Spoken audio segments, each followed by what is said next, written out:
Hello and welcome to Mr. Tompkins EdTech and a brand new series of videos aimed at helping you prepare for your GCSE mathematics exams. In this series I'll be giving a complete walkthrough of the GCSE mathematics practice papers to help you prepare for your exams this summer. Now there are not so many of these and you don't want to squander them, so make sure you try the paper yourself first before you look at these solutions. This particular paper is AQA November 2022, Paper 2, Higher Tier. Check the front cover of your paper to make sure it's the same one. If it's not, have a look through the playlist linked above, which includes all the GCSE Maths video walkthroughs I've recorded so far. I'm busy recording all of the GCSE practice papers, so if the one you're looking for isn't there already, why not subscribe by clicking the big red button below and check back in a few days. Don't forget to click on the bell so that you'll get a notification when I upload the next paper. I'll put timestamps in the description below, so you can choose to watch the whole thing through, or you can click on the timestamp and jump to the particular question you need help with. If you have a question, check the comments below as someone else might have already asked the same thing. If it's a new question, leave it in the comments and I will try and answer all of them as soon as I can. Don't forget to mention which question on the paper you're referring to and try and be as specific as possible. Finally, if this video helps you with your revision, please give it a thumbs up. It will really help me out, and why not share the link with your friends because they might need a helping hand too. Okay, let's get into it. Question 1. Work out 4 to the power 6 minus 11 over the root of 625 minus 225. Okay, so this is just really a question on whether or not you can use your calculator. With these complex quotients like this, I would press the fraction key first, so I can then type in the numerator and denominator separately. So I'm going to start off with the power, 4 to the power of 6. Come out of the little box, and then we've got minus 11 on the top. Pressing the down key to get into the denominator part, I need to press the square root key and then type in the 625 part, and then I need to press the right key to get out of the square root so I can then type in minus 225. If you don't press the right key, you'll just continue to write under the square root, which is not correct because it's only 625 that needs to be square rooted. Okay, so now it looks pretty much like it does on the paper, so I'm going to press equals. Comes out to be minus 817 over 40. As a decimal, that's 20.425. It's that one there. From this paper onwards, I'm going to be switching to the latest Casio model. This is the emulated version. The real one looks more like this. Now there are quite a few differences on the new calculator.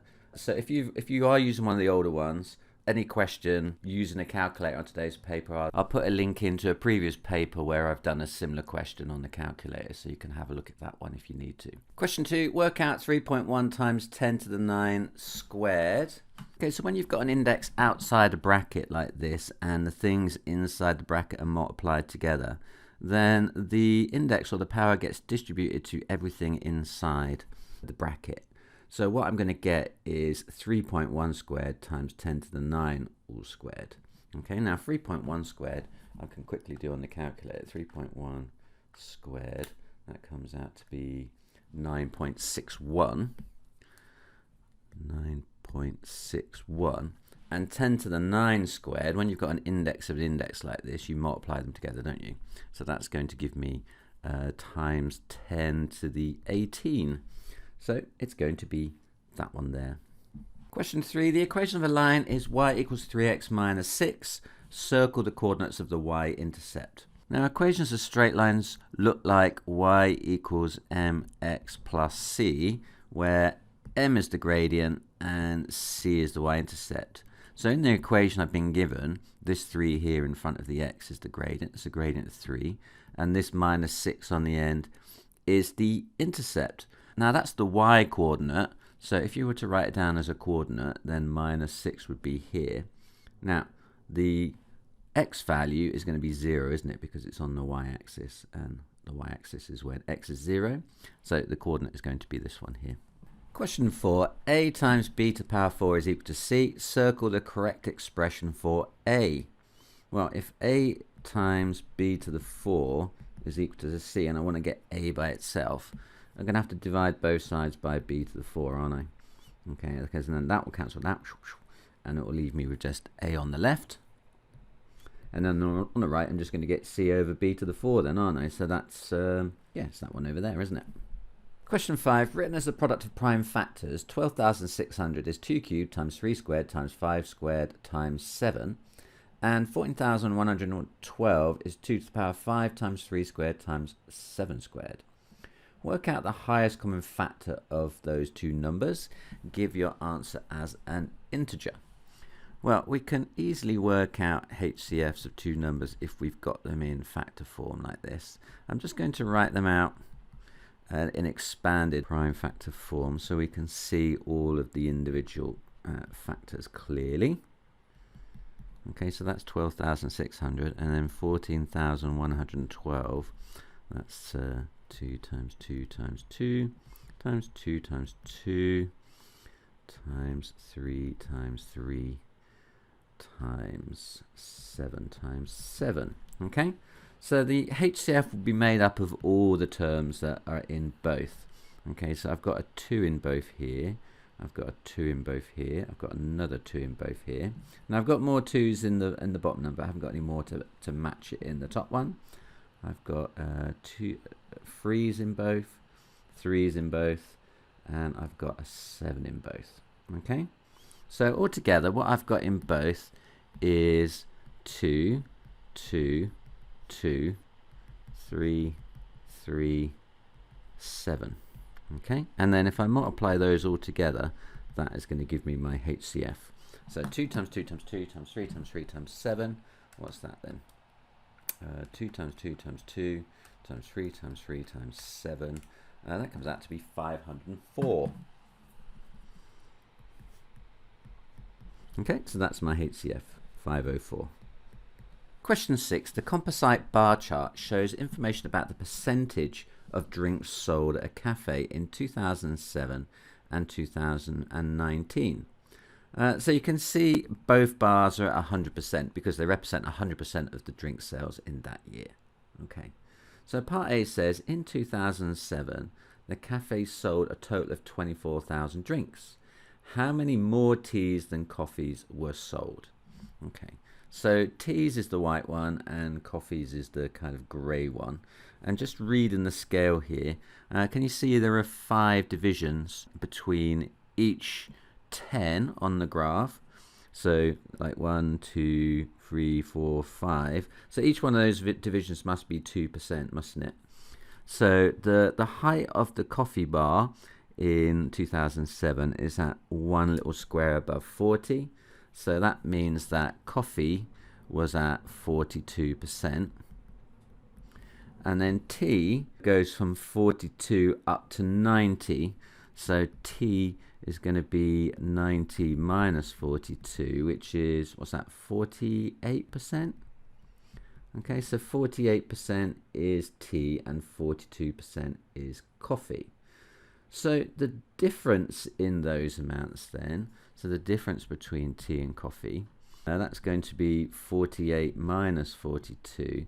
That's a 6% difference, isn't it? So if I can find 6% of 24,000, that will be the difference. That will represent the difference that I want to find, then, isn't it? So I'm going to do a little triangle, FOM, stick your thumb on it, FOM. I want to find 6% of 24,000. Okay, so the final is what I want to find. The original is 24,000. And the multiplier then is going to be 6% as a decimal, which is 0.06. Okay, so I want to find the final. So it's going to be original times multiplier. So final equals original times multiplier, which is equal to 24,000 times by 0.06. And that comes out to be what? 24,000 times 0.06? 24,000 times 0.06 and that comes out to be 1,440. Okay, so they sold 1,440 more teas than they sold coffees. Now, part B says, were more coffees sold at the cafe in 2019 than in 2007? Now, you can see the height of the bar is taller. They sold 50% of their drinks sold in 2019 was coffee, which is up on 2007. But what we don't know is how many drinks the shop sold altogether in that year. Now, obviously, if it sold the same amount of drinks as it sold in 2007, then that would be an increase in the number of coffees sold. But if they'd sold less, let's say that they only sold 10,000 drinks that year, then half of 10,000 would be 5,000. That's going to be a lot less than 42% of 24,000. So here we just can't tell because we don't know how many drinks were sold that year, and that's my reason. We don't know how many drinks were sold in 2019. Okay. Question 7a. K is a whole number between 40 and 50. The cube root of k is 3 to the nearest whole number. Work out the largest possible value of k. Okay, so if the cube root of k is 3 to the nearest whole number, then what limits is the cube root of k between then? So the cube root of k is going to be between 2.5 and 3.5. Now it can be equal to 2.5, but it can't be equal to 3.5 because that's the range of numbers that round to 3. Okay, so if I want to find the largest possible value of k, then I need to cube 3.5. Then it's going to be this right limit then that is going to be the one I'm interested in. That's going to be the biggest one. Now if I cube 3.5 to the power of 3, that comes out to be 42.875. 42.875. But we were told up here that k has to be a whole number between 40 and 50. So 43 would be too big because when you cube root, it's going to be bigger than 3.5. But 42 would work, wouldn't it? So k being 42 would be fine. Because if I square root for a cube root 42, that comes out to be 3.47, which rounds down to 3. Anything bigger than that, like 43, so if I did the cube root of 43, it would be too big, wouldn't it? It would be, 3.503, and that rounds up. Okay, so 42 it is.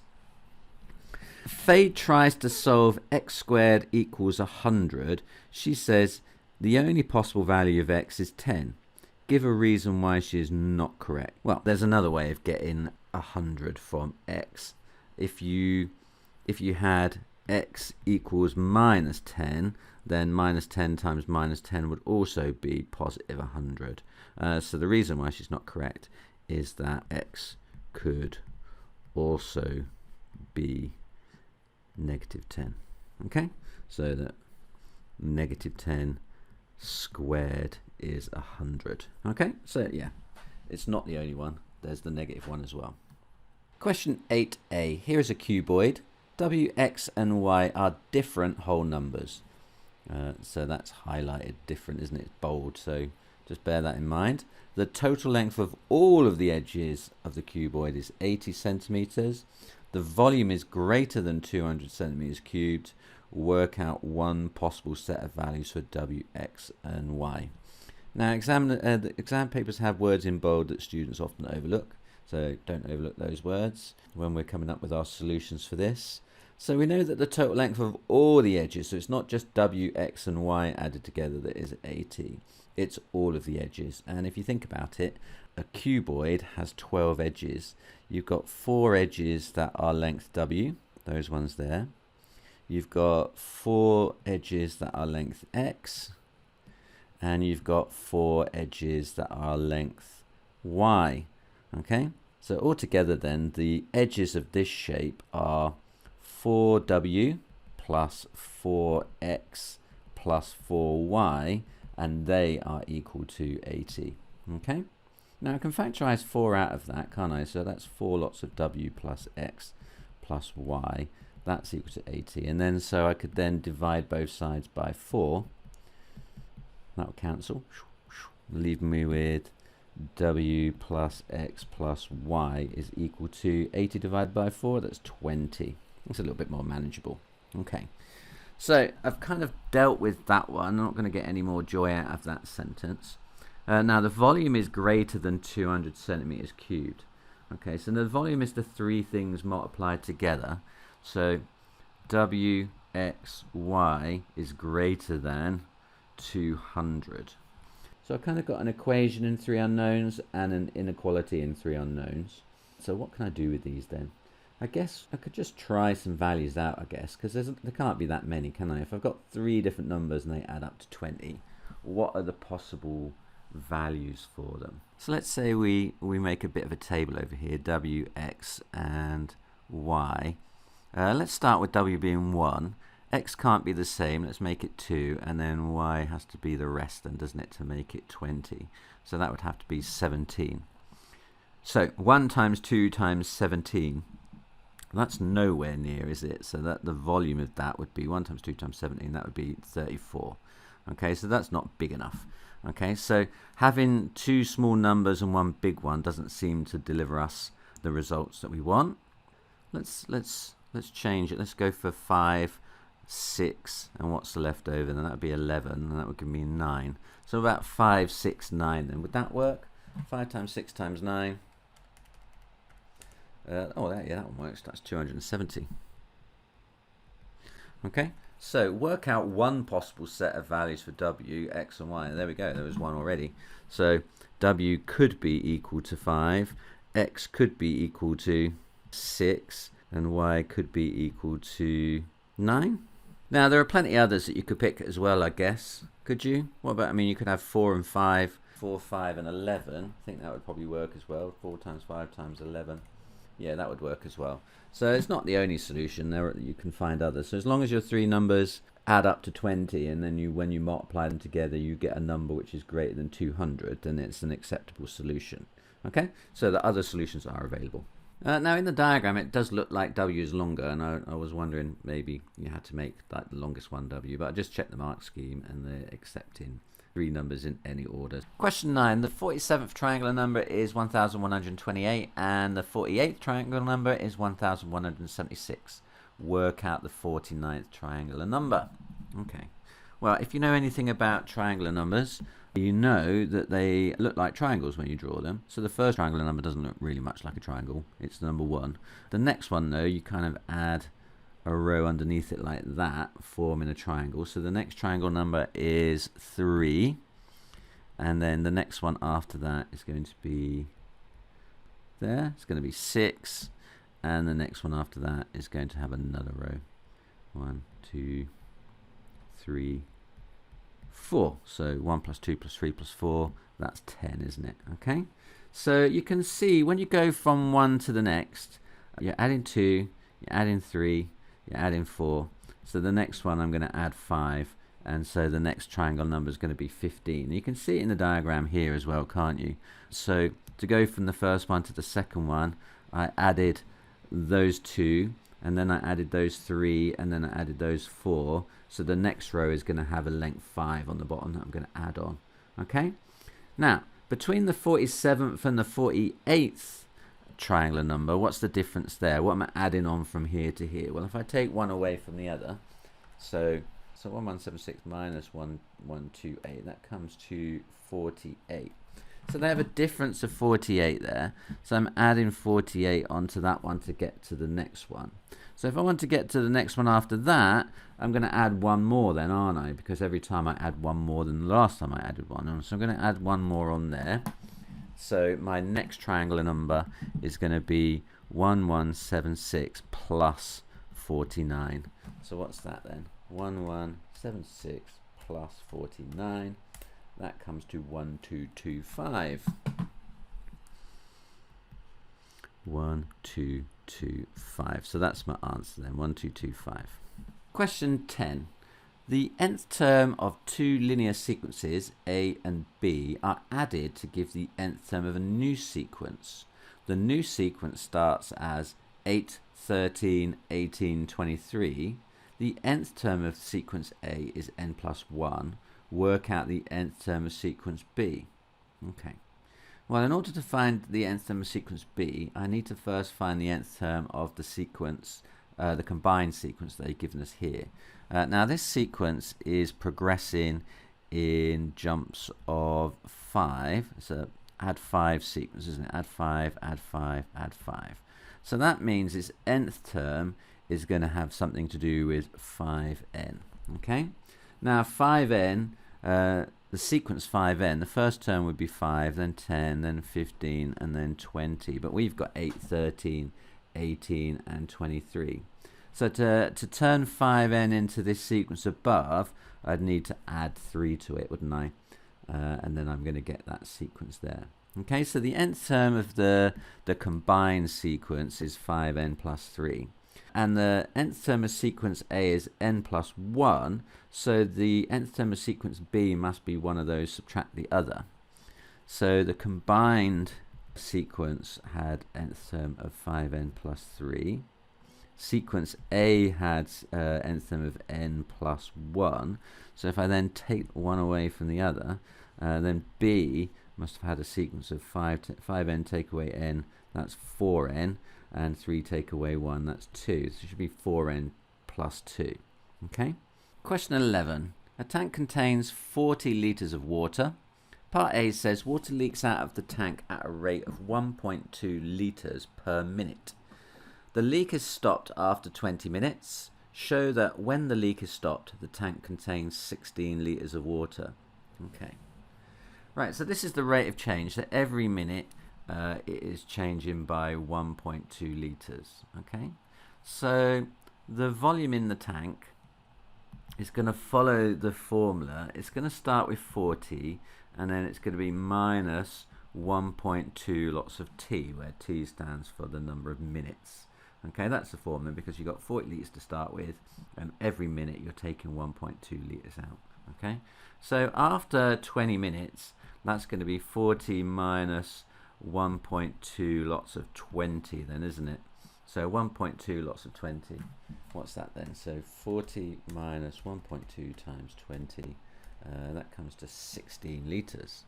Okay, so that comes to 16 litres. Oh, yeah, that's what we are meant to do. Okay, so we've done it, 16 litres. Part B says the tank is refilled with water from a tap. The graph shows the amount of water in the tank after the leak is stopped. So you've got water in the tank in litres, some time passes, and obviously then they turn the tap on and it starts filling up all the way back up to 40. Complete this report by writing a number in each answer space. Blankety blank minutes after the leak is stopped, the tap starts to refill the tank. Okay, so I think they must be talking about this section here. Okay, so that's the time we're waiting before the tap turns on again. Okay, so what reading is that then? So reading down from there to the graph, that is there then. What's that? So I've got 10 squares between 0 and 5, so each square, well, 2 squares must be 1 then, isn't it? So I've got 1, 2, 3, and that's going to be 3 then there, isn't it?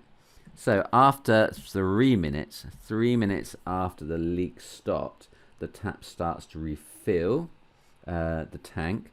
The rate at which the tank refills at is blankety blank litres per minute. Okay, well, how fast does it take to fill the tank? It goes from 3 minutes to 15 minutes, doesn't it? That's the time it takes to go from there to there. So how many minutes is there between 3 and 15? So time taken equals 15 minus 3, that's 12 minutes. Okay, and how much does it fill up in that time? Water filled, it has a capacity of 40, but it started at 16, didn't it? So 40 minus 16, that's 24 litres. So it filled up 24 litres in 12 minutes. So then the rate of flow, the rate is going to be the number of litres it put into the tank divided by the number of minutes it took. So that's going to be 2 litres per minute then, isn't it? Okay, so that is 2 there. 2 litres per minute. Question 12. The length of this rectangle is 6 times the width. 2 of these rectangles are joined with no overlap to make this L shape. The perimeter of the L shape is 98.8 centimetres. Work out the value of the perimeter of one of the rectangles. Okay. So basically we need to know what x is, isn't it? Because once I know what x is, then I can work out the perimeter of the whole thing. Okay, so what have we got here? We've got one of these is the same as one of these down here, isn't it? Okay, that's the same thing. So all the dimensions from the one at the top I can add to this one down here. Okay, so that is going to be 6x, that's going to be x, that's going to be 6x. This one is going to be x because it's also the same. This one is going to be 6x because it's also the same. This one is going to be the x because it's also the same. This one has to be 6x take away x. It's going to be 5x, isn't it? Can you see that? Because you've got x here. That one there is x. So take it away from 6x. You're left with 5x because that one plus that one must be the same as that one there, mustn't it? Okay. I hope that's clear. So then let's form an equation in x for the perimeter of the big one. So starting in the top left hand corner and working our way around the shape, we're going to have x plus 6x plus 5x plus x plus 6x plus 6x. So the perimeter of the big one is going to be all those added together, plus x plus 6x plus x plus 6x. Okay, have I got them all? 1, 2, 3, 4, 5, 6, 7. 1, 2, 3, 4, 5, 6, 7. So how many x's do I have here? I've got 1, 7, 12, 13, 19, 20, 26. So the perimeter of this shape is 26x. And we're told that that's equal to 98.8. It tells us so here, doesn't it? Okay, so the perimeter is 98.8. And I worked the distance around the shape was 26x. So if I divide both sides by 26, I should get the length of x then, shouldn't I? So what's that then? 98.8 divided by 26. That comes out to be 3.8. So x is 3.8. Okay. So once I know that perimeter of the L shape is 3.8, then coming up to this shape up here, the perimeter of this shape then, that's going to be 6x plus x plus 6x plus x, which comes to 12, 13, 14x, isn't it? But now I know that x is 3.8, so that is equal to 14 lots of 3.8, giving me a perimeter of 14 times 3.8. So equal rectangle has a perimeter of 53.2. 53.2. I guess it's in centimeters, isn't it? 53.2 centimeters. Question 13. Trapezium DEFG is formed by joining triangle DEH to rectangle EFGH. Okay? Yes. Put triangle on rectangle, get trapezium. Okay, so ABC is similar to DEH. Work out the area of DEFG. Right, so there's going to be a few steps to this, isn't it? I think what I need to do first is I need to find this length here, this missing length from the triangle. Once I've got that, then I know the relationship between these two triangles because of those two that match. So whatever the scale factor is, I can then work out that one there, and once I've got that one there, I've got all the measurements I need to find the trapezium. Okay, so that is the plan. So it's a multi-step plan. So step 1 was to work out the length of BC. Okay, and I'm going to use the Pythagoras theorem to do that, aren't I? Because I know two sides of a right angle triangle and I want the third side. Okay, so in triangle ABC and using Pythagoras theorem, so using Pythagoras theorem, what have I got? I've got, well, Pythagoras theorem says c squared equals a squared plus b squared when you're finding the long side, but I'm finding one of the shorter sides here. So I'm going to use x squared equals 7 squared minus 4.2 squared. Okay, so that's going to give me my x squared. So then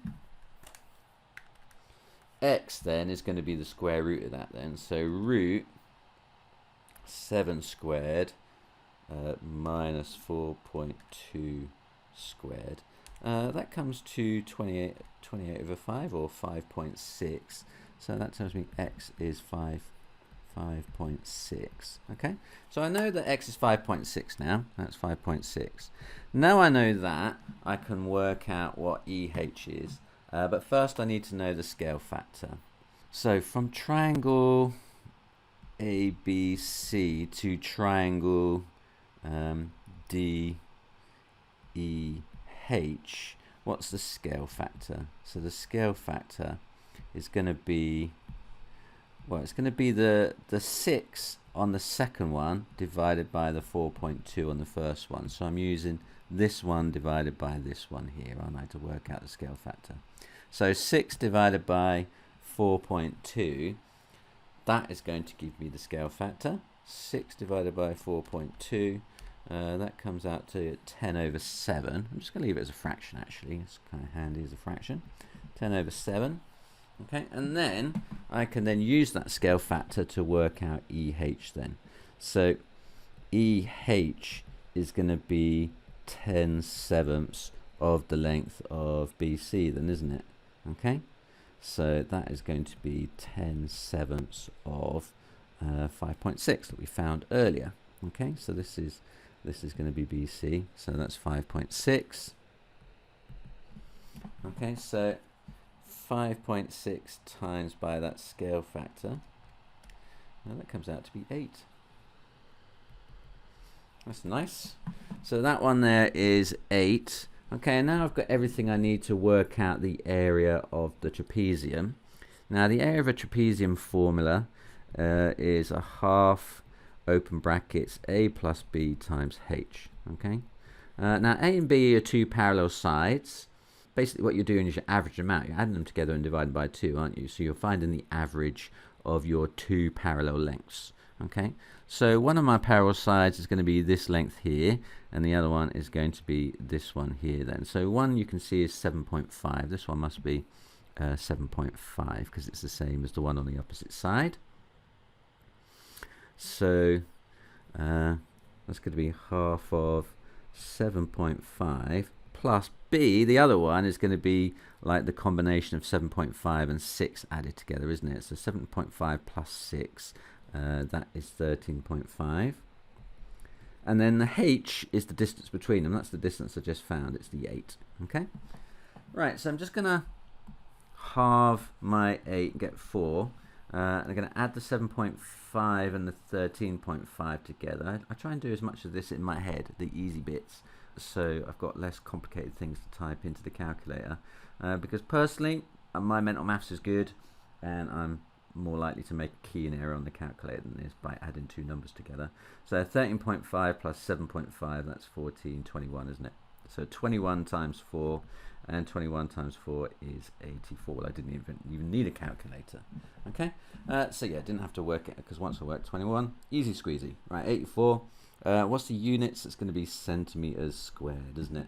So found it. It's 84 centimeters squared. Question 14. Fred bought an apartment for £137,500. He made 8% profit when he sold the apartment. He used all of this profit to pay 40% of the deposit of a house. The deposit was 1/6 of the price of the house. Work out the price of the house. Okay. Right, so he bought an apartment for £137,500, and he made an 8% profit on that when he sold it. Okay, so we're going to do a percentage increase here then, aren't we? So final original multiplier, stick your FOM in it, FOM. So the final price, that's what we want to find. That's the selling price, isn't it? What he sold the apartment for. So I don't know that one. The original, though, I do know. It's that 137,500. So 137,500. And the multiplier I'm going to get from that 8%. Now, when you increase something by 8%, you add it on to 100%, don't you? So that's 100% plus 8%, and that gives me 108%, which is a decimal, is 1.08. So that's my multiplier. So covering up the thing I want to find the final. Final equals original times multiplier.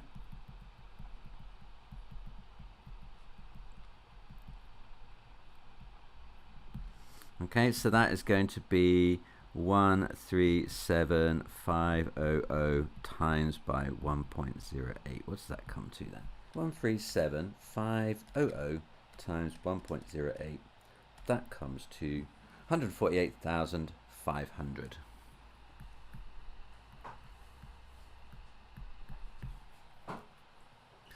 So that's the price that Fred sold the apartment for. So remember then that the profit is going to be the difference between his purchase price and his sale price. So 148,500 minus the price he bought it for. What's that then? That's going to be £11,000 profit then, isn't it? That's not bad for not doing anything at all. So he used all the profit to pay 40% of the deposit of the house. The deposit was 1/6 of the price of the house. Okay, so he's paying 40% of 1/6 of the price of the house then, isn't he? Okay, so work out the price of the house. Well, if £11,000 is 40% and we want 100%, then the deposit is going to be that 11,000 divided by 40, because if it's 40%, if I divide it by 40, that's 1%, and if I then times it by 100, that will be 100% of the deposit then, won't it then? So typing that into the calculator. So 11,000 divided by 40 times by 100. I make the deposit then of the new house is going to be 27500, and if that represents 1/6 the price of the house, then the price of the house is going to be the price of the deposit, 27500 times by 6. So what's that times 6?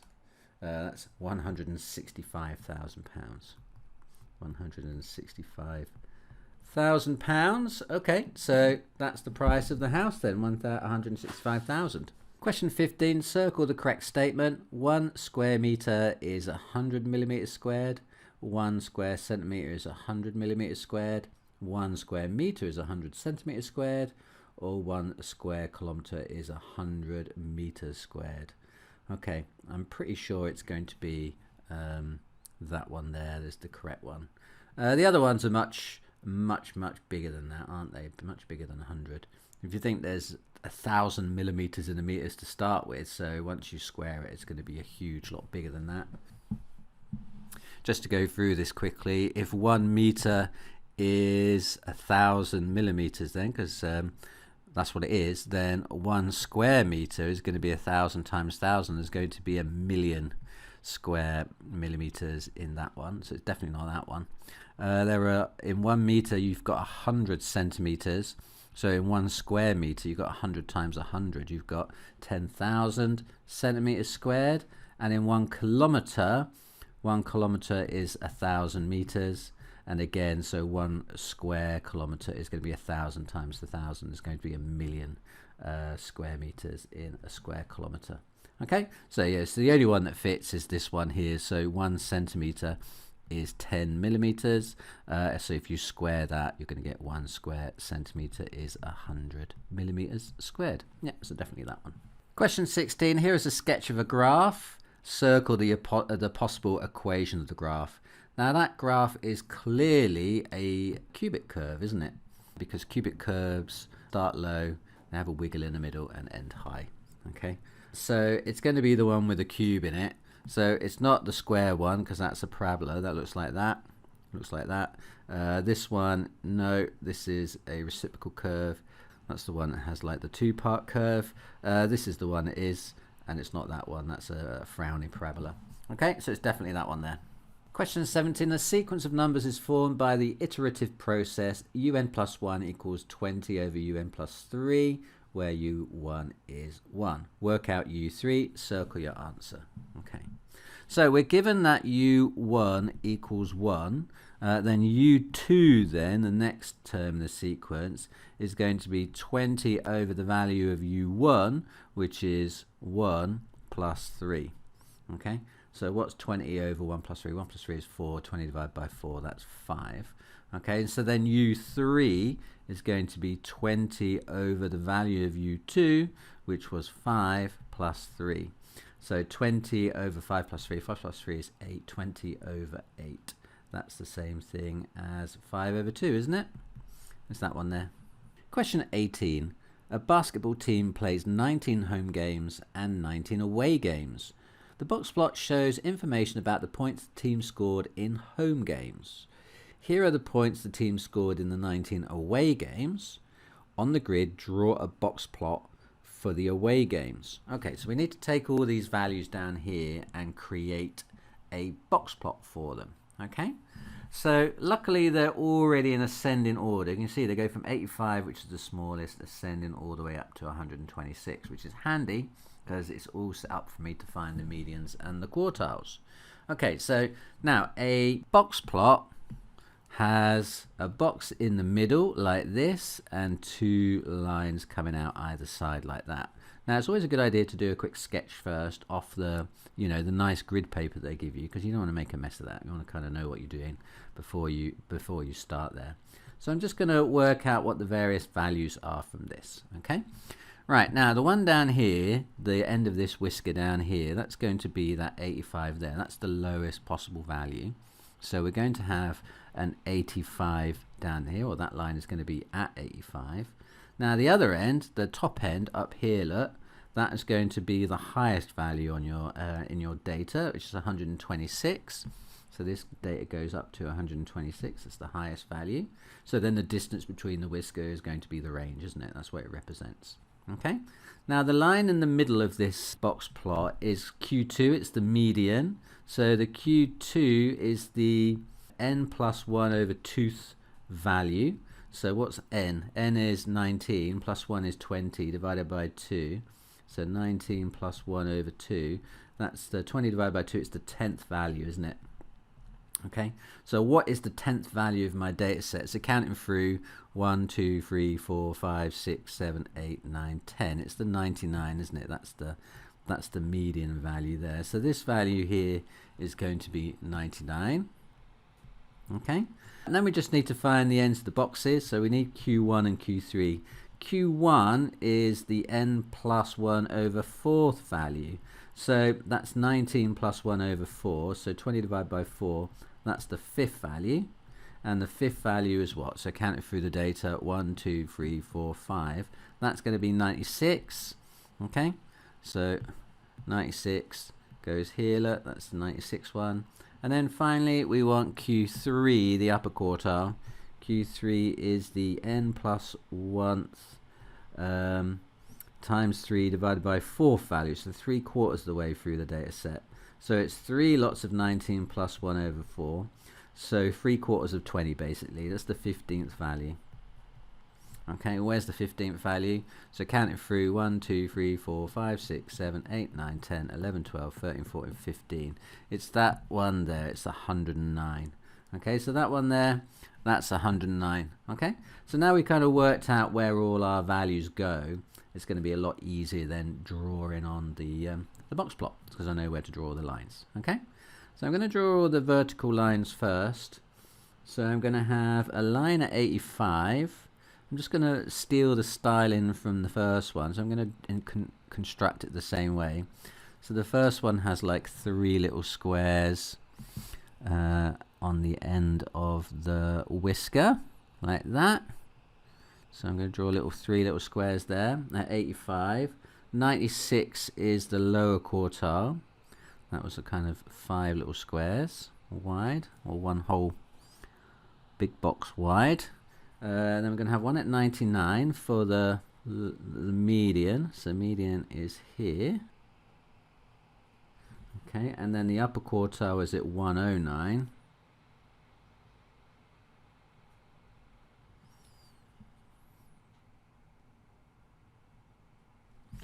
And then finally the highest value is at 26. So again, the styling on the one above is using 3 little squares width for the end of the line there. So once I've done those, then I can join my lines that I've drawn into a box here.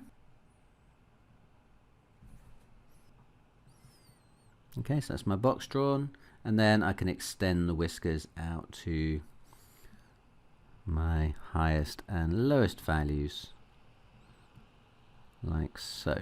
Okay, so yeah, I do recommend kind of, you know, doing a kind of rough one first, plan it all out. Don't just leap in and start on your graph paper, because they only give you a little bit, and if you make a mistake, it's not going to look very nice.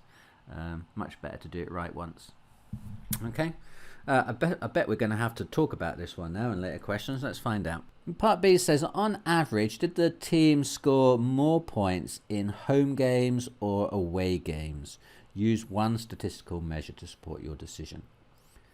Well, doing better is the median. That's the measure you want to use. Okay, so the average. So comparing the average of the two, which in this case is the median. So the average for the away games was that one there, wasn't it? It was 99. And then the average for the home games was up here. That was 106. So they clearly scored more points on average on their home games than they did their away games, and that kind of makes sense, doesn't it? So on average, did the team score more points in the home games or away games? The team scored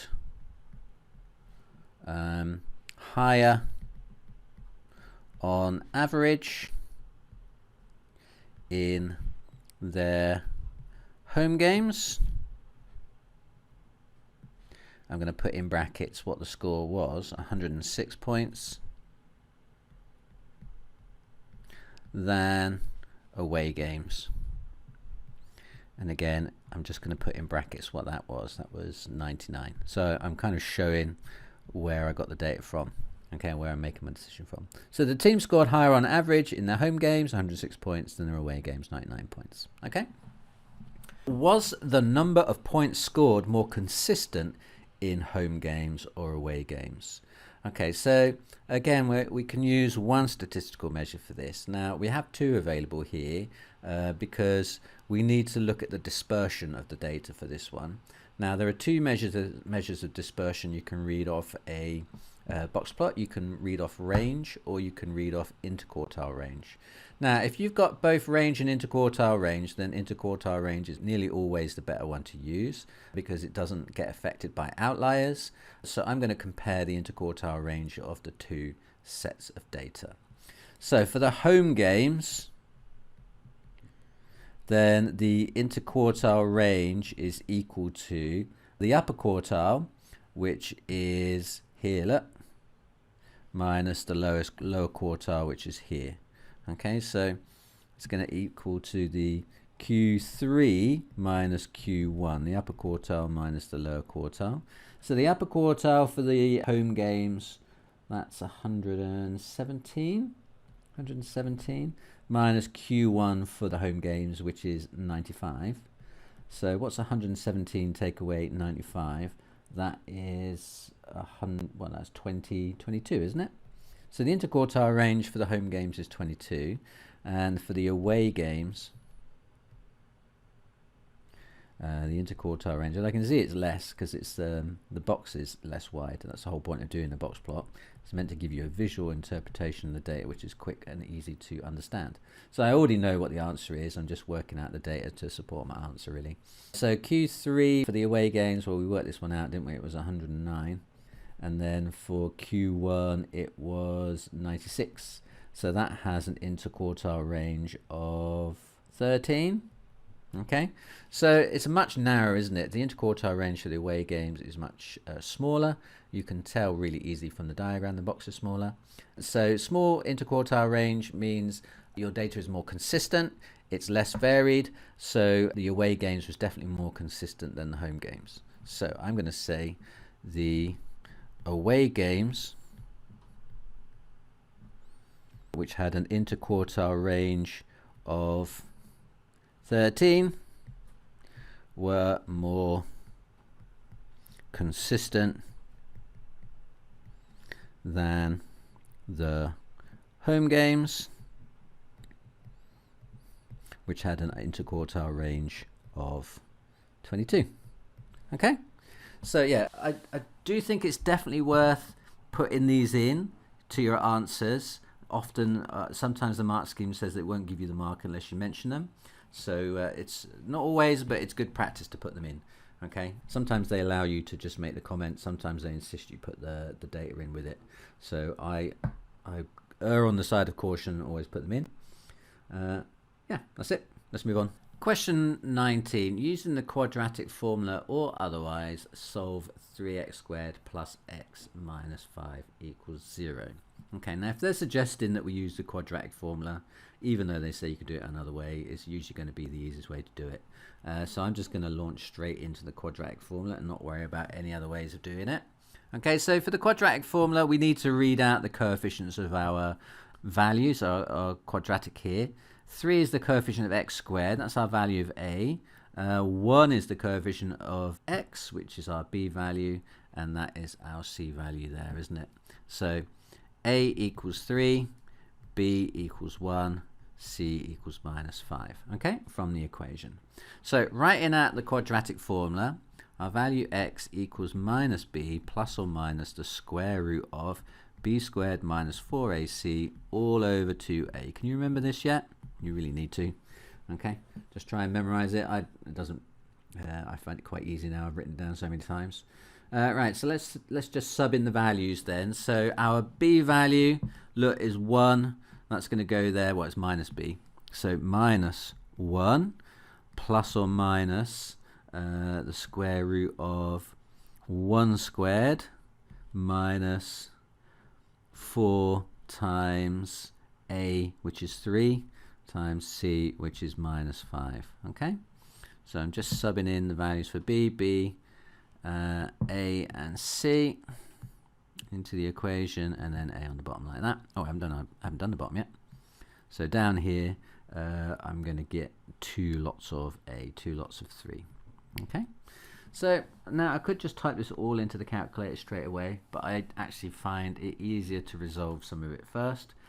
Personally, I'm quite good at doing maths, so I'm less likely to make a mathematical error using my mental maths than I am probably a keying error on the calculator. So I tend to try and tidy it up as much as possible first. So 1 squared minus 4 times 3 times minus 5. 4 times 3 is 12, times minus 5 is 60. Minus minus is plus, so it's 1 plus 60. That's going to give me 61 under the square root, all divided by 6. Okay, so when I kind of got it to this stage, then it's much easier to type into the calculator. So minus 1 plus root 61 over 6, and minus 1 minus root 61 over 6. So let's do the first one first.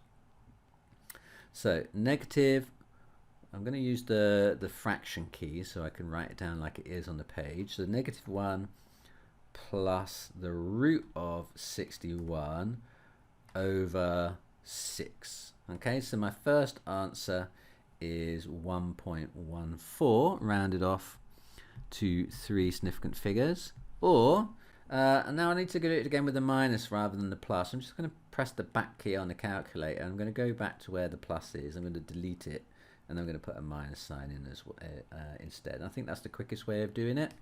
And that comes out to be minus 1.47, rounded off, minus 1.47. Okay, so there are my 2 answers, 1.14 or minus 1.47.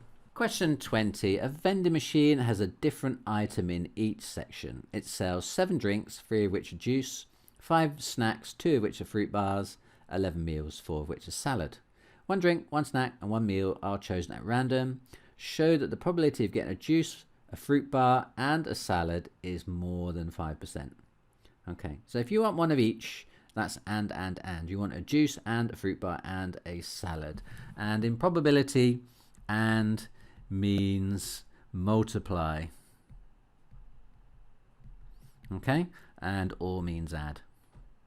Okay, so if you can phrase it as an and question, you know you need to multiply probabilities together. If you can phrase it as an or kind of statement, then you know you need to add your probabilities together. Okay, so here I need the juice and the fruit bar and the salad, so it's definitely multiply.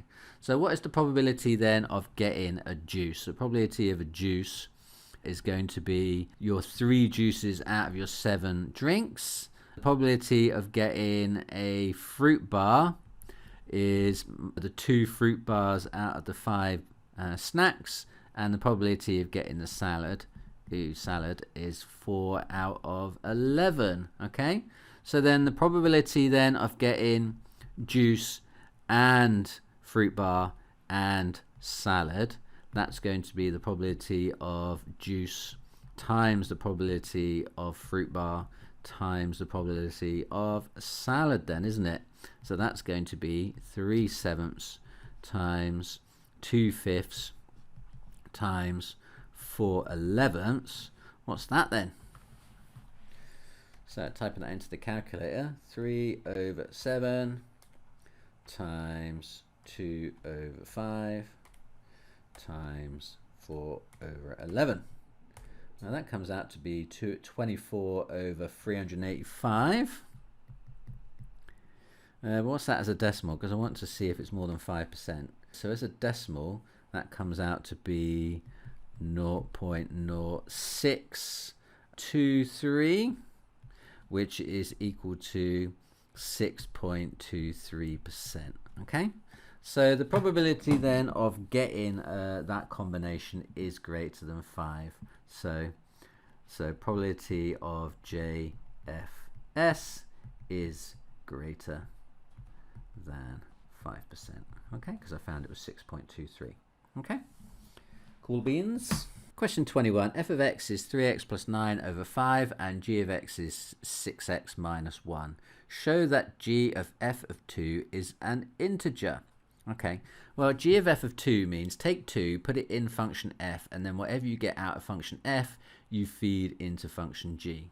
Okay, so if you want to picture it, 2 is going into f of x, and then whatever comes out of f of x is going into g of x. Okay, and then we want to find out what the output is. Okay, what is the output after that? I wrote a really weird 2. Let me just write that down because it's offending me. So yeah, so 2 goes into f of x, then whatever comes out of f of x after 2 went in goes into g of x, and whatever comes out of that is our answer. We need to show that's a whole number. Okay, so let's do that. So let's work out f of 2 first. F of 2 is 3 lots of 2 plus 9 over 5. Just replacing the x with the value of x, which is, in this case is 2. So 3 lots of 2 is 6, plus 9 is 15. So that's 15 over 5. So I'm going to get 3 out. So 2 goes in and 3 comes out. Okay, so because 3 came out of f of x, that is what I'm feeding into g of x. So I'm working out now g of 3. So g of 3 then. So if I feed g into g of x, and that's 6 lots of 3 minus 1 then, isn't it? So 6 3s are 18, take away 1, that's 17. So therefore, g of f of 2 is equal to 17. So I have shown it is an integer. It is an integer. Yeah, integer just means positive or negative whole number. 21b says show that f to the minus 1 of 8 is not an integer. Okay, so what is f to the minus 1 first off?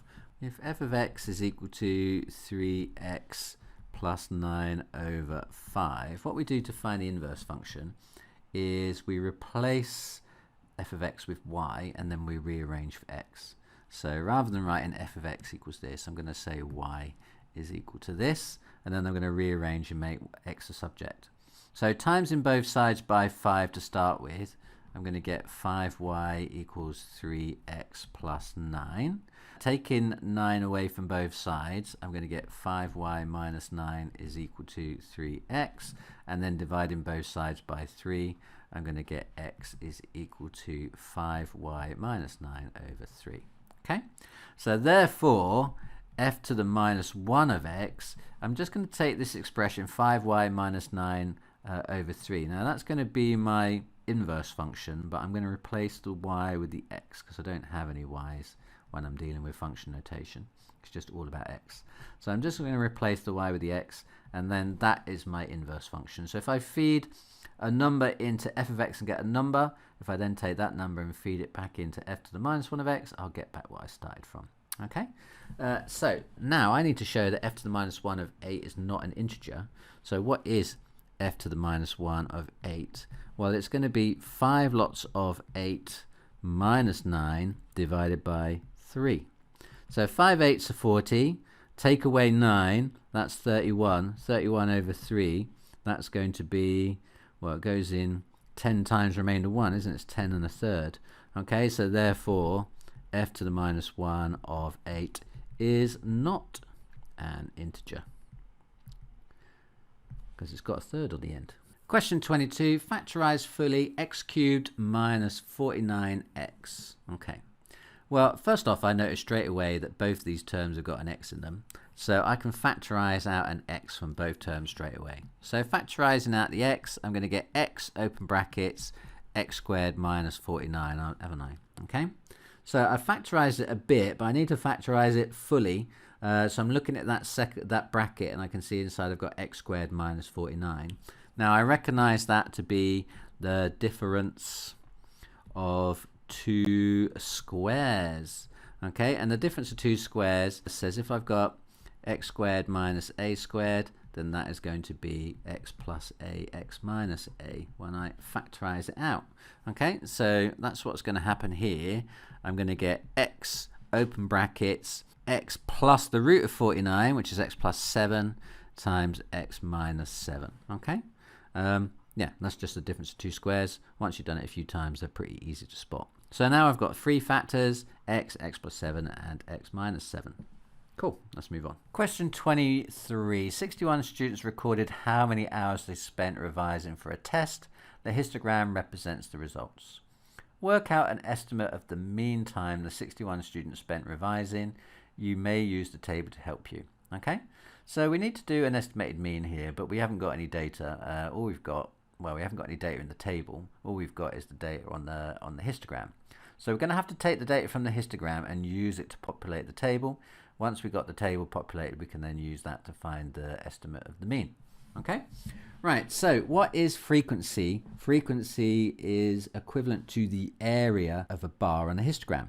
Okay, so if I want to know the frequency of 0 to 6, I need to know the area of this bar here. Okay, now that bar is 6 units in this direction from 0 to 6, and it is 1.5 units in this direction from here to here. So then the frequency is going to be the 6, which is the width, times the 1.5, which is the height, and then 6 times 1.5, what's that then? That's 9. So that's going to be 9 units there. Okay, so from 6 to 10, 6 to 10 spans 4 units, and the bar is 3.5 units high. So 4 times 3.5. What's that, 14 when I multiply those together? The 10 to 12 bar is very skinny. It's just 2 squares wide, but it's very tall. It's 5 units tall, so 2 times 5 is 10. 12 to 16, that spans 4 units wide, and it's got a height of 4.5. So 4 lots of 4.5, that's 18.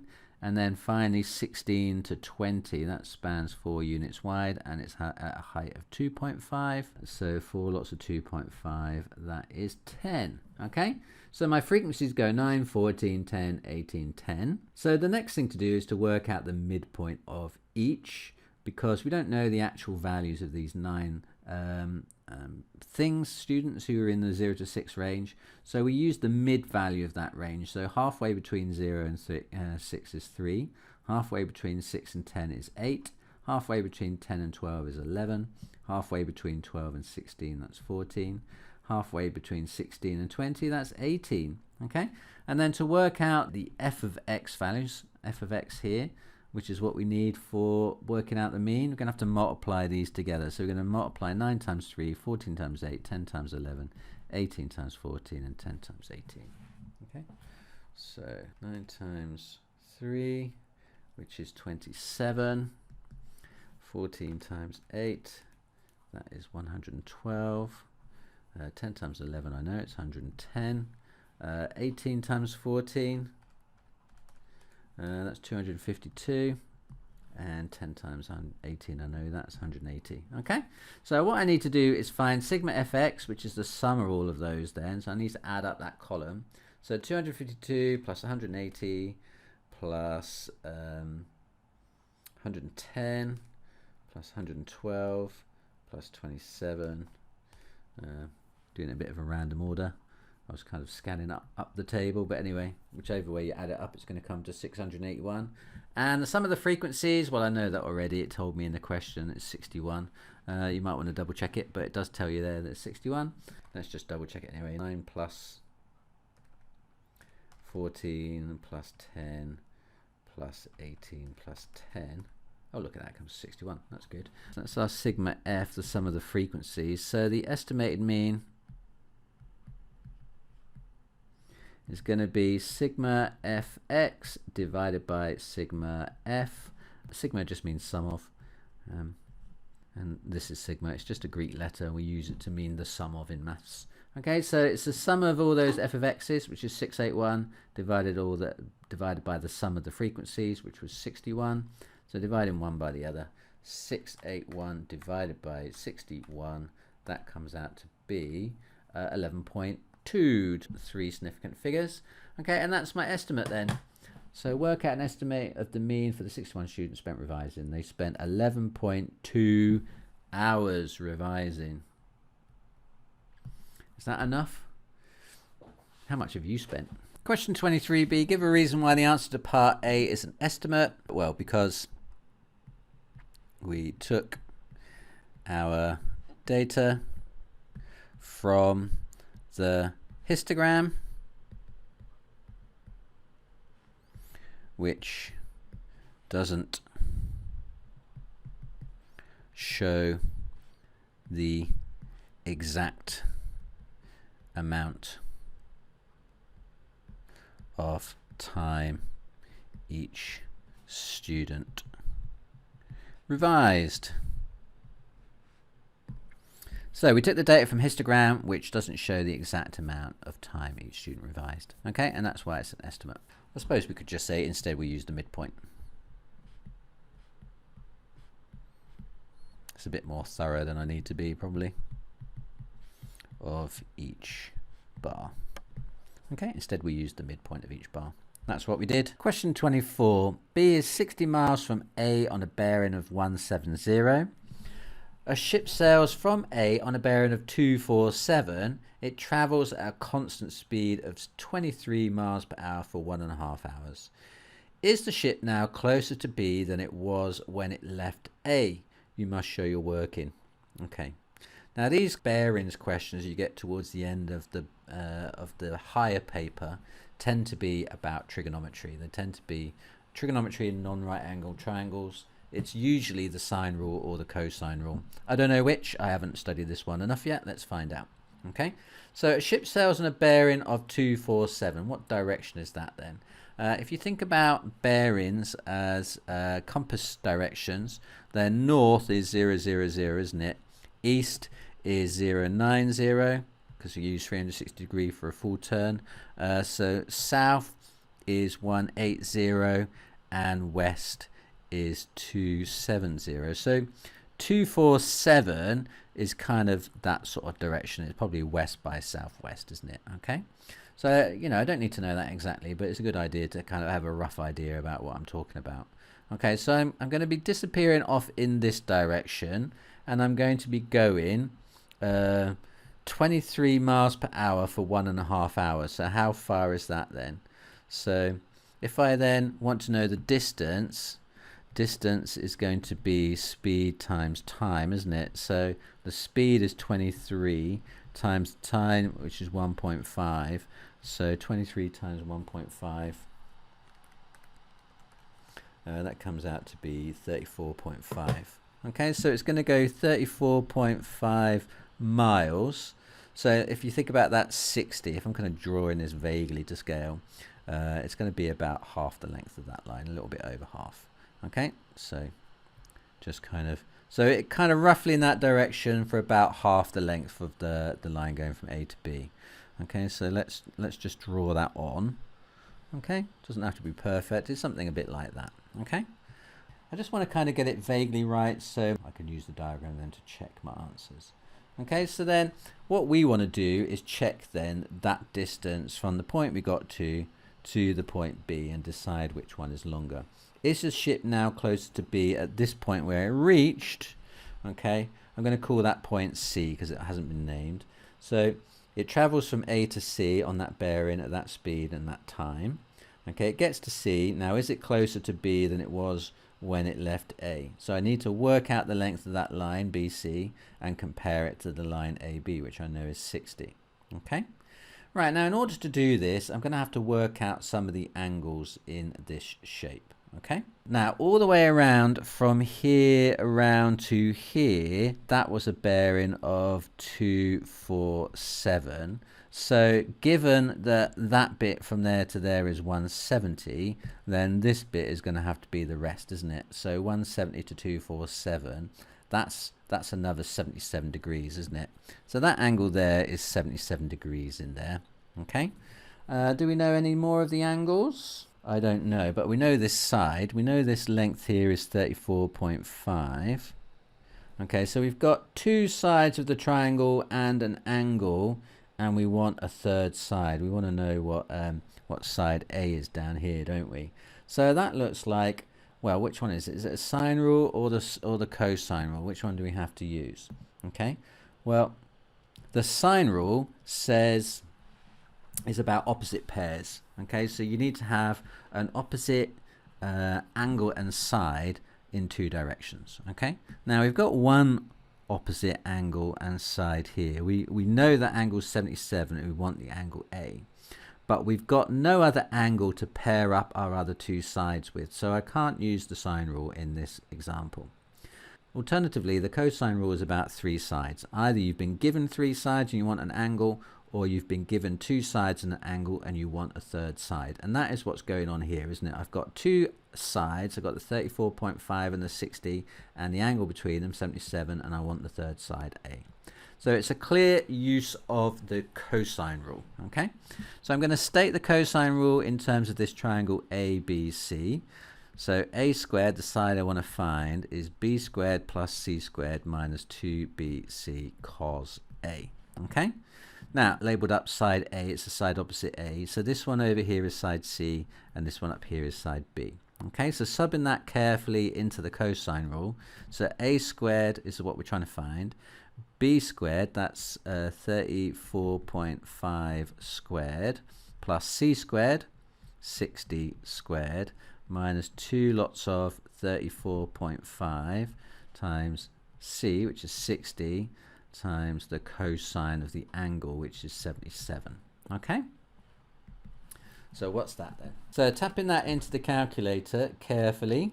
So 34.5 squared plus 60 squared minus 2 times 34.5 times 60 times the cosine of 77.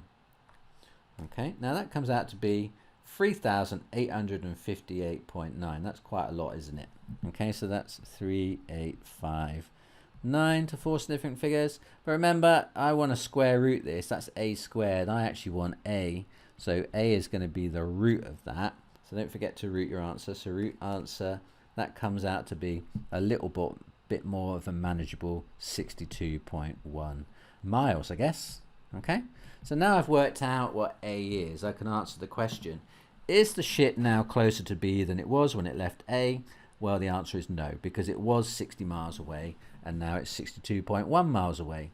So the answer is no, it is now 62.1 miles away when it was 60 miles at A. Okay, so we've answered the question. Question 25, two congruent parallelograms PQRV and VRST are joined. So congruent in this case just means that these two Parallelograms are identical, all the lengths and things are the same. So x is the midpoint of VT. X is the midpoint of VT, yes it is. VW to WR is in the ratio of 1 to 2. VW to WR is in the ratio of 1 to 2. Okay, so that means W is 1/3 or 2/3 of the distance along that line then, doesn't it? Prove that QW and X lie on a straight line. So what we want to do is show that these 3 points here, QWX, are collinear. Okay, now it doesn't look like it here because W isn't quite on the line if I just rule it through like that. But remember, it's not drawn accurately. So and we need to show that it is, so it must be. Okay, so let's kind of work it out. So in order to show that they're collinear, what we need to do is to show that the vector Q to W is a scalar multiple of the vector, either the vector Q to X or the vector W to X. It doesn't really matter. I might go Q to X. So if I can show that Q to W is a scalar multiple of Q to X, or the other way around, then that tells me that Q, W, and X are all collinear. They're all in the straight line. Okay, and the reason for that is that vectors have direction and magnitude.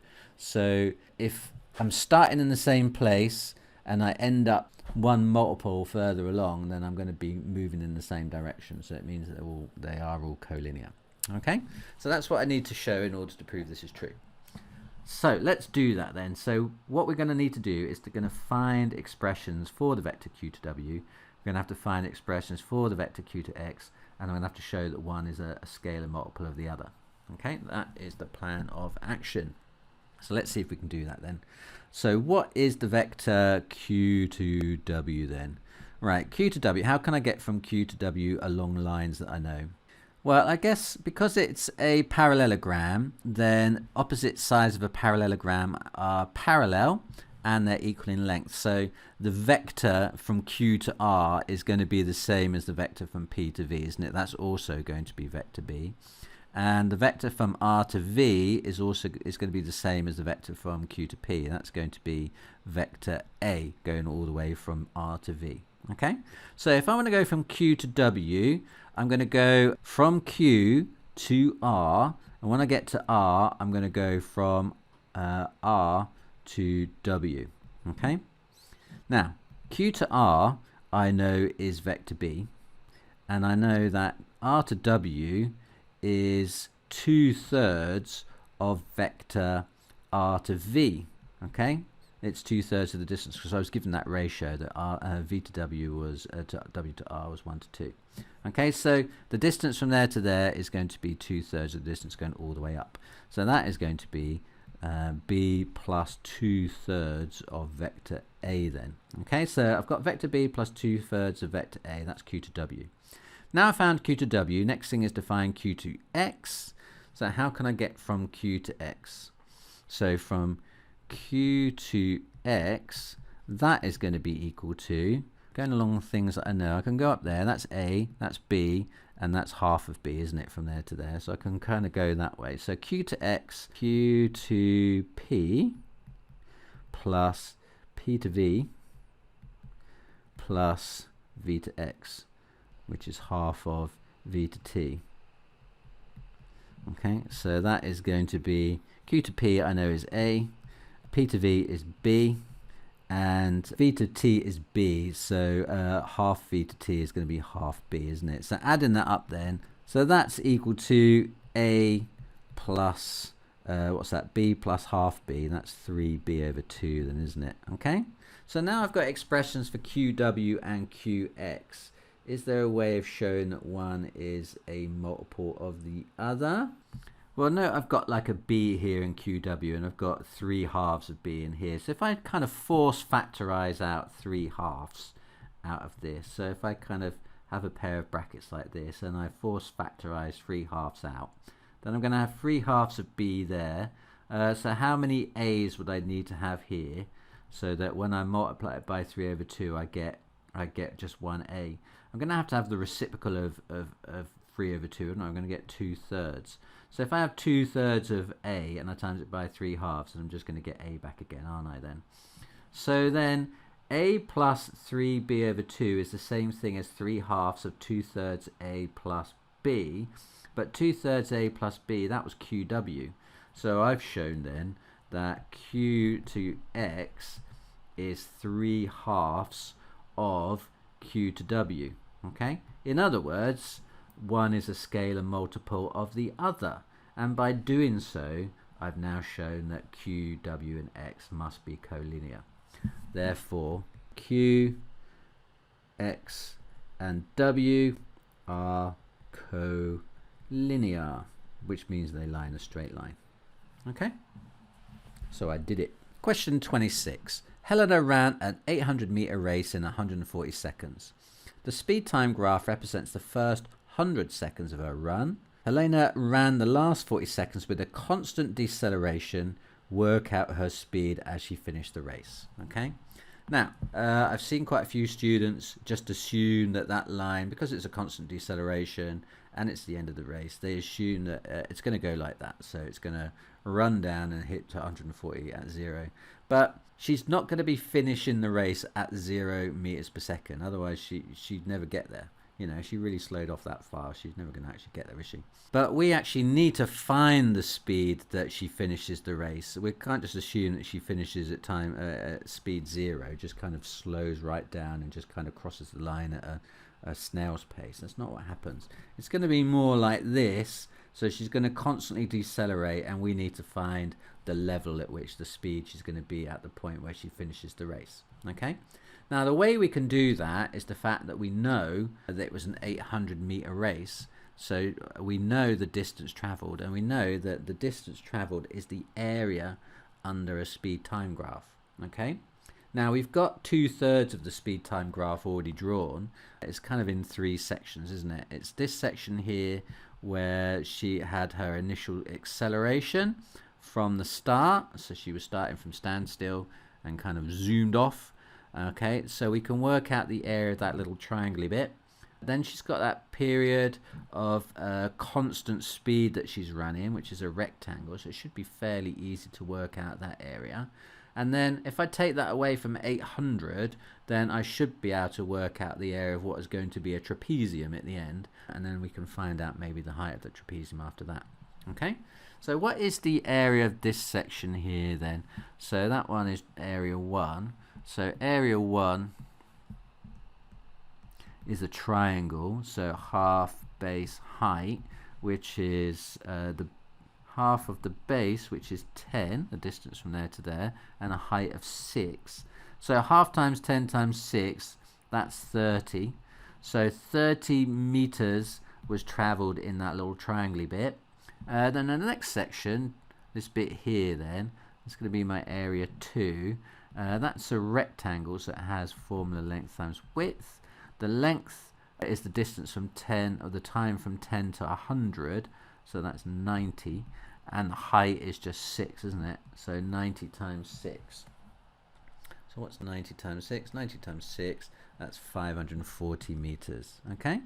So altogether, from section 1 and 2, she's done 540 plus 30. So the remainder, area 3, is going to be the 800 meters, the entire length, minus those two, isn't it? It's going to be minus 540 and 30. Okay, so we know then that the area of the trapezium is going to have to be 800 take away 570, which is 230, isn't it? Okay, so the area of the trapezium has to be 230. Now, we know some things about the trapezium, and we don't know one thing about the trapezium, which is the length of one of the sides, don't we? So if we think about what we know about the trapezium, we've got like one side which we know is like the equivalent of this side here, which is going to be a height of 6. We know the length, that distance there is actually the height of the trapezium, because there's a trapezium on its side. That's going to be 40. We don't know this. This is what we're trying to find. this is x, okay, and then it's going to come down like that. And we know that the area inside it has to be 230, okay? So given that the area of a trapezium is half a plus b h, where a and b is our two parallel sides, we know that that is equal to a half times, well, our unknown value x plus the 6 plus the distance between them, which is 40.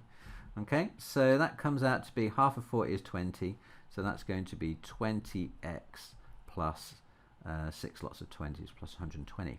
Okay, so, and we know that's equal to 230, so we can form an equation in x to solve then.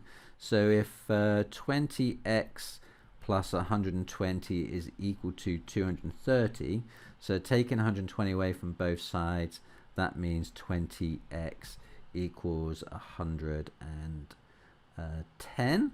So then x is going to be 110 divided by 20. So 110 divided by 20, that's 5.5, isn't it? Okay, so x is 5.5. Okay, so she's going to be finishing the race at x equals 5.5 meters per second. Okay, so in order to finish off, if you wanted to finish this this trapezium off, then it's actually going to finish at that height then, isn't it? It's going to just be like she's just falling off a little bit in speed. You know, she's trying to win the race. She's just tiring a little bit, but she still wants to win.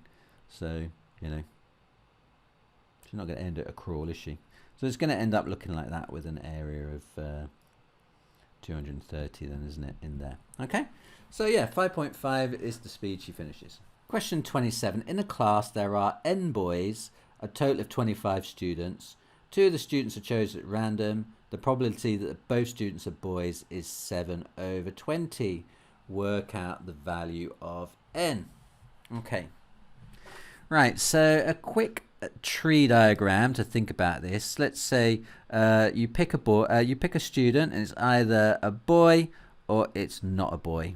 Okay, and then if you pick a boy, you can have another choice, and it's a boy or it's not a boy, or it's a boy or it's not a boy if you chose it the other way around. Now there are n boys and a total of 25 students, so the probability that you picked a boy first time is going to be n/25.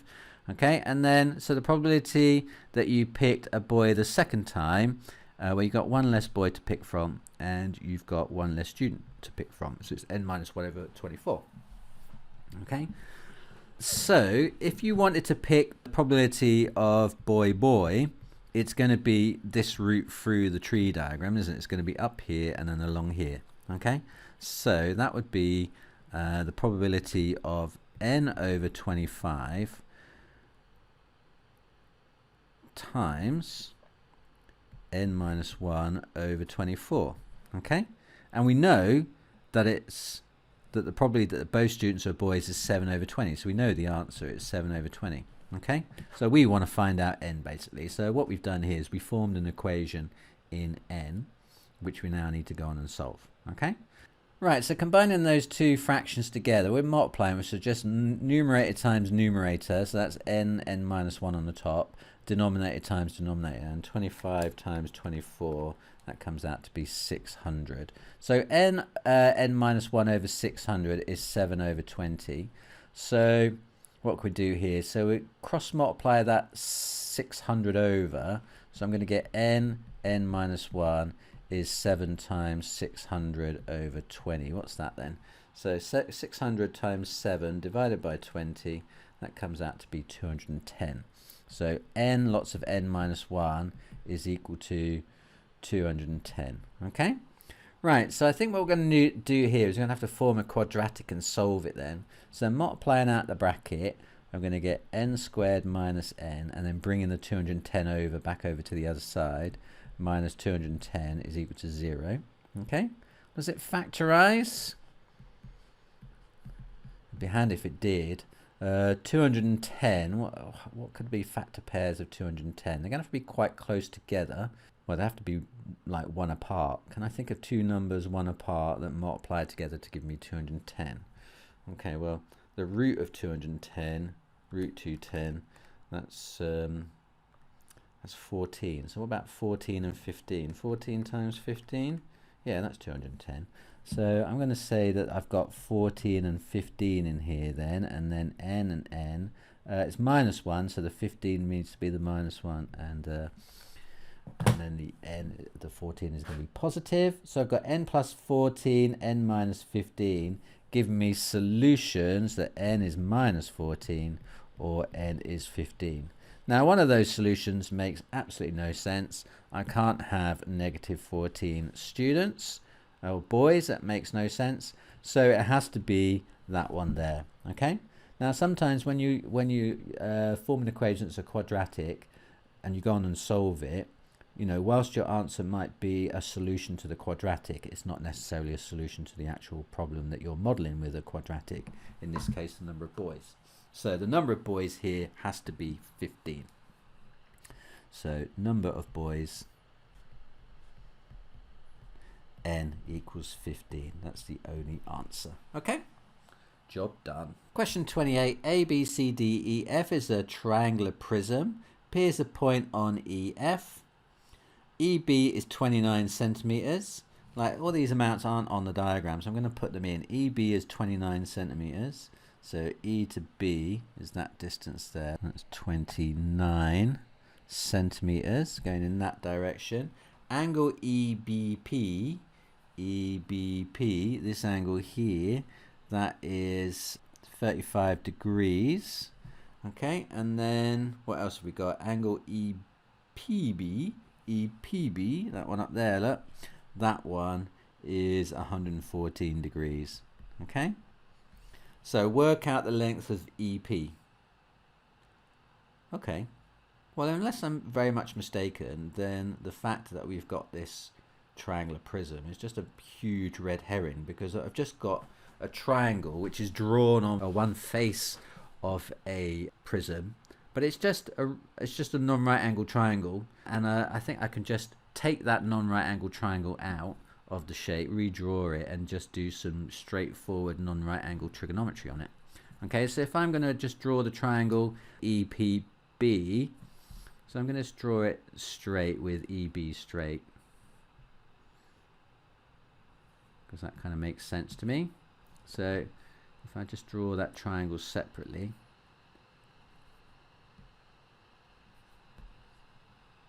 so hopefully it makes a bit more sense to you guys as well. So I've got this triangle which is EPB. Okay, and just reading off the dimensions we got, I know that's 114, I know that's 35, and I know that's 29, and I want to find EP. I want to find this side, well, actually it's side B, isn't it, if you think about how you label up sides of non-right angle triangles. So I think this is just a straightforward application of the sine rule in this triangle. So because I've got a pair of angles and sides that go together there, and another one I want to find and its pair over here, that means I can use the sine rule, because the sine rule is all about opposite pairs. Okay, so writing down the sine rule with the thing I want to find on the top. So there's two ways of writing the sine rule down. You can either write it with the angles on the top or the sides on the top. I'm going to say with the sides on the top. So B over sine B is equal to, what's that, P? This is side P, isn't it? And angle P. So B over side B, B over sine B equals P over sine big P. Okay, and then subbing in what I know, B I don't know, sine B I know is sine 35. And that is equal to P, which I know is 29, over sine P, which I know is the sine of 114. Okay, rearranging to make B the subject, so then B is equal to 29 sine 35 divided by sine 114. So that's just a job of putting that into the calculator. 29 sine 35 divided by sine 114. Now that comes out to be 18.2, which I guess is in centimeters. Okay, that's it. So yeah, this prism, triangular prism thing is a bit of a red herring. All they've done is just drawn a triangle on one face of it. Okay, and that triangle we can just pull out and use Sine Rule 1, which is quite simple. That's why it's only 2 marks, I guess. You can find more exam question compilations over here. For more past paper walkthroughs, click down here. If you want to visit my Amazon shop with my recommendations for calculators, revision guides and other maths related stuff, click down here. Good luck in your revision and in your exams, and see you again next time.